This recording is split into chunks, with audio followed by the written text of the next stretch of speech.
দেখো আজকে আমরা ইনসুলেট জয়েন্টে আমাদের এমএস সিট রয়েছে 3 মিলিমিটার, এইগুলো আমাদের থিকনেস। এটা আমরা গ্যাস ওয়েল্ডিং করবো। আমরা ট্যাগ করে নিয়েছি ইতিমধ্যে। এরপর আমরা এটা ডাউন হ্যান্ড পজিশনটাকে 45 ডিগ্রি অ্যাঙ্গেলে কিন্তু আমার জবটা রাখা। এটা আমরা শুরু করছি লেফট ওয়ার্ড টেকনিকে। তোমরা জানো যে আমাদের এই গ্যাস ওয়েল্ডিং করার সময়তে আমরা কী করি না, শুরু করি আমরা একটা প্রান্তে, আমাদের ডান হাত দিয়ে শুরু করি এবং আমরা বাঁ হাতে গিয়ে শেষ করি। এটা হচ্ছে লেফট ওয়ার্ড টেকনিক। এবং তোমরা এটাও জানো যে আমাদের গ্যাস ওয়েল্ডিংয়ে ব্লো পাইপ অ্যাঙ্গেল হচ্ছে 30 থেকে 40 ডিগ্রি এবং ফিলার রডের অ্যাঙ্গেল 60 থেকে 70 ডিগ্রি।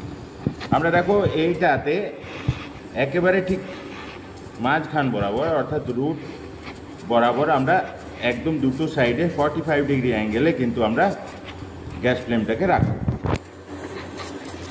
এবং এই দেখো মেটাল গলতে শুরু করেছে। এই গলার সাথে সাথে আমরা কি করব, ফিলার মেটালকে কখনো আমরা হিট দেবো না, জাস্ট মল্টেন পুলে আমরা টাচ করে করে ওয়েল্ডিংটা করব। এন্টায়ার ওয়েল্ডিংটা কিন্তু আমরা এই পদ্ধতিতেই করব। আমরা সবসময়তে দেখবে ফিলার মেটালকে কখনো কিন্তু আমরা ডাইরেক্ট হিট দেব না।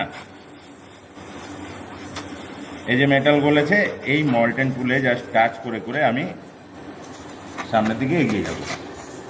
রাইট হ্যান্ড থেকে শুরু করে আমরা একেবারে শেষ প্রান্তে লেফট হ্যান্ডে, অর্থাৎ আমরা এটা লেফট ওয়ার্ড টেকনিক ব্যবহার করি।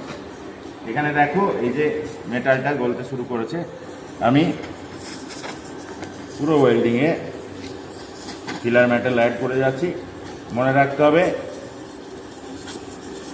যে এই অ্যাঙ্গেলটা সবসময় আমাদের ফিলার মেটাল 60 থেকে 70 ডিগ্রি অ্যাঙ্গেলে থাকবে। এবং দেখো ব্লো পাইপটা ঠিক মধ্যখানে আমাদের রাখা আছে।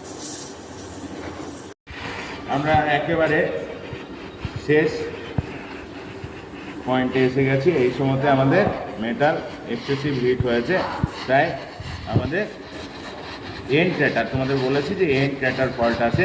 সেই জন্য আমরা কী করব, ব্লো পাইপ এবং ফিলার রডকে একেবারে আমরা অ্যাঙ্গেল কমিয়ে দেবো এবং যাতে ক্র্যাটার ফলটা না হয় তার জন্য আমরা এখানে অ্যাঙ্গেলটাকে একেবারে 0 ডিগ্রির কাছাকাছি নিয়ে আসবো।